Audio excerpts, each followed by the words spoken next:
युद्ध होता है। अमेरिका हर लिहाज से भारी है। जब हम कह रहे हैं कि पहले नंबर पर अमेरिका है और 16वें नंबर पर ईरान है, तो ये बहुत बड़ा डिफरेंस है और ये दिक्कत देगा ईरान को।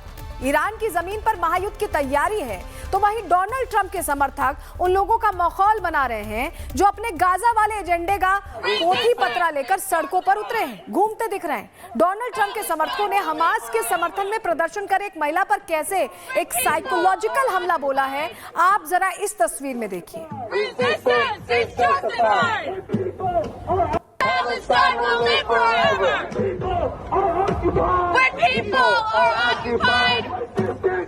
मतलब इस जंग में डोनाल्ड ट्रंप के समर्थक भी कूद पड़े हैं, लेकिन ईरान को सिर्फ अमेरिका से ही नहीं बल्कि पूरी दुनिया से समर्थन मिल रहा है। ये आपको जो हम तस्वीर दिखा रहे हैं, ये कनाडा की तस्वीर है, जहां ईरानी लोगों की आजादी के लिए लोग सड़कों पर उतर आए हैं। कनाडा में आप देखिए, एरियल एंगल से आपको दिखा रहे हैं, कनाडा में भी बड़े पैमाने पर लोग सड़कों पर उतरकर समर्थन की बात कर रहे हैं। ईरान को जिस तरह से प्रदर्शन चल रहा है, उसके समर्थन में लोग सड़कों पर हैं। खामनेई को पद से हटाने की मांग कनाडा में भी हो रही है। और देखिए, कनाडा अकेला देश नहीं है, जर्मनी में भी आप जरा इस तस्वीर को देखिए, जर्मनी में भी ईरान की आजादी मांगने वालों का एक हुजूम सड़कों पर उतर आया है। इस भीड़ के हाथ में ईरान का वो झंडा था जिसे खामनेई के शासन में बदल दिया गया था, यानी पुराना झंडा जिसमें शेर है, जिसमें सूरज है, वो झंडा यहां दिखाई दे रहा है। देखिए आप जरा।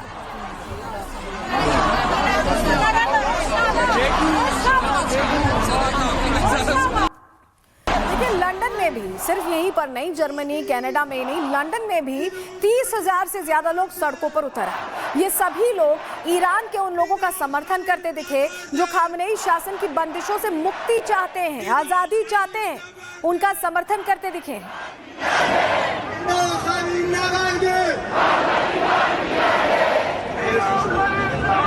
लेकिन देखिए, दूसरे देशों में होते इन प्रदर्शनकारियों पर भी खामनेई की टेढ़ी नजरें हैं, और यही वजह है कि लॉस एंजलिस के अंदर ईरानी लोगों के समर्थन में खड़े लोगों के बीच एक शख्स गाड़ी लेकर घुस गया।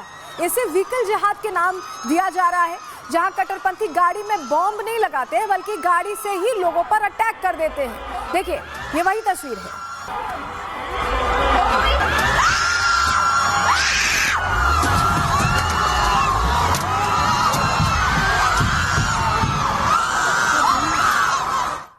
देखिए, अमेरिका की जमीन पर व्हीकल जिहाद को अंजाम देने वालों का इलाज तो ट्रंप कर देंगे, लेकिन इस विचारधारा का असली इलाज तो उस शख्स के पास है जो इजराइल के अंदर पीएम पद पर बैठा है। एक शख्स का नाम है बेंजामिन नेतन्याहू, जो ईरान की जमीन पर अपने बदले की बारी का इंतजार कर रहे हैं और साफ कह रहे हैं कि खामनेई को हटाकर इजराइल ईरान का परमानेंट दुश्मन नहीं बल्कि दोस्त बनने वाला है।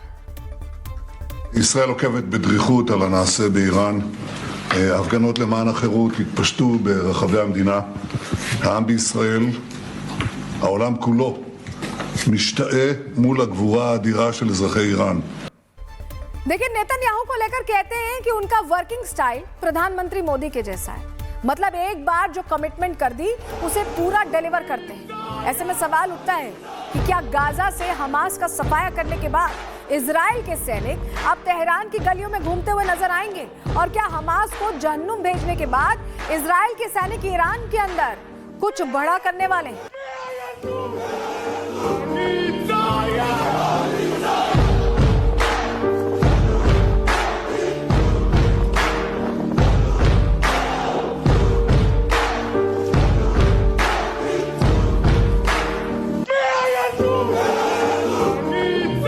और इसे जरा ऐसे भी समझिए कि नेतन्याहू के पास ये सबसे बड़ा मौका है, क्योंकि खामनेई के खिलाफ अब सिर्फ पुरुष ही नहीं बल्कि महिलाओं ने भी सबसे बड़ी जंग का बिगुल बजा दिया है। खामनेई के आदेशों को हवा में उड़ा दिया गया है और पब्लिक के बीच वहां की महिलाओं ने आजादी का नारा लगाते हुए अपने चेहरे से बुर्का हटा लिया है।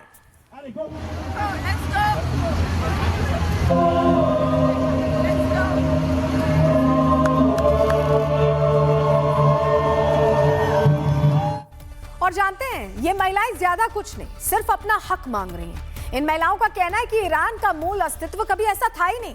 मतलब ईरान की संस्कृति के साथ छेड़छाड़ हुई है, ईरान का डीएनए बदलने की कोशिश हुई है। और क्या कुछ कह रही हैं महिलाएं, सुनवाते हैं आपको।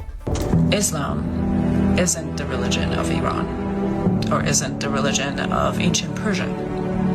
Islam was forced on us after torturing, killing, beheading, raping, and slaving Iranians into becoming Muslim.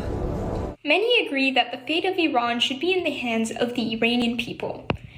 However, the majority of these same individuals and media outlets suddenly fall silent when the Iranian people are out on the streets chanting the name of their desired transitional leader, Reza Pahlavi. Before Islam being forced on us, our women had an equal right and freedom. Means they go to work, get paid equally, they have the same inherited wealth, and also they could own property and land and have a public opinion. But guess what? In 2026 in Iran, it's nothing like this right now.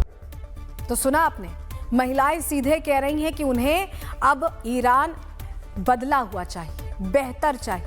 क्यों ऐसा कह रही हैं? चलिए detail graphics के जरिए आपको दे देते हैं, बताते हैं। दरअसल ईरान में एक महिला होना ऐसा लगता है कि हर दिन एक राजनीतिक संघर्ष जैसा है, ऐसा वहां की महिलाएं कह रही हैं। हिजाब से लेकर बोलने तक सब कुछ सरकार तय करती है, आप कुछ तय नहीं कर सकते अगर आप वहां पे हैं। हर प्रदर्शन महिलाओं के लिए अस्तित्व की लड़ाई बन जाता है। ऐसे में उनके लिए सरकार सिर्फ प्रशासक नहीं, दमनकारी शासन है। शासन ने उनकी सांसों पर भी ऐसा लग रहा है कि पहरा लगा रखा है। सबसे क्रूर हथियार, महिलाओं की आंखों में गोलियां मारी गई सजा के तौर पर। यह एक तरह का मनोवैज्ञानिक युद्ध है। उनका कहना है कि हमारी तरफ देखोगी तो अंधेरे में ढकेल देंगे, यानी नजरें झुकाकर रखने को कहा जाता है। फिर भी अस्पतालों में खून की कमी है, मुर्दा घर भरे पड़े हैं और लड़कियां अब पीछे नहीं हट रही। वो कह रही हैं कि अब हम लड़ाई लड़कर रहेंगे। क्रूर शासन के खिलाफ उनका डर ऐसा लग रहा है खत्म हो चुका है। जनरेशन जी की लड़कियां इस बार नेतृत्व कर रही हैं प्रदर्शनों का। ये स्कूल कॉलेज की छात्राएं हैं जिन्होंने इंटरनेट से आजादी देखी है, दुनिया देखी है इन्होंने कि कैसी होती है दुनिया जो दमनकारी नहीं होती। अगर तो राष्ट्रपति उन्हें दंगाई कहते हैं, समाज नष्ट करने वाला बताते हैं, लेकिन ये जो लड़कियां हैं ये कह रही हैं कि अब हम नहीं सुनने वाले।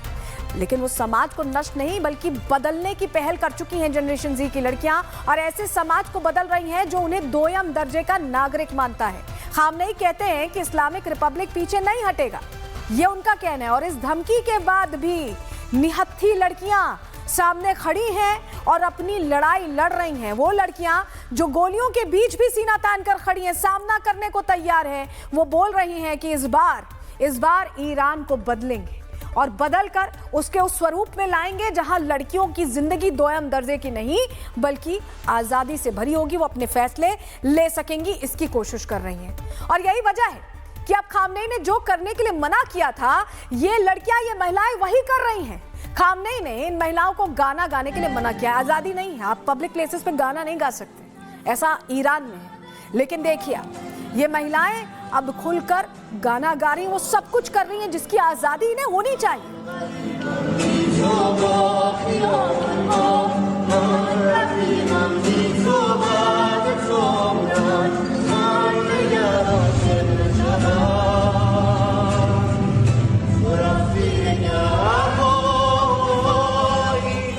सिर्फ गाना ही नहीं, इन महिलाओं को डांस करने के लिए भी मनाही है। तो ये महिलाएं अब खुलकर डांस करते हुए अपने वीडियो सोशल मीडिया पर अपलोड कर रही हैं। ये तस्वीर भी देखिए, और ये सड़कों की तस्वीर है जहां आजादी नहीं है इस तरह की।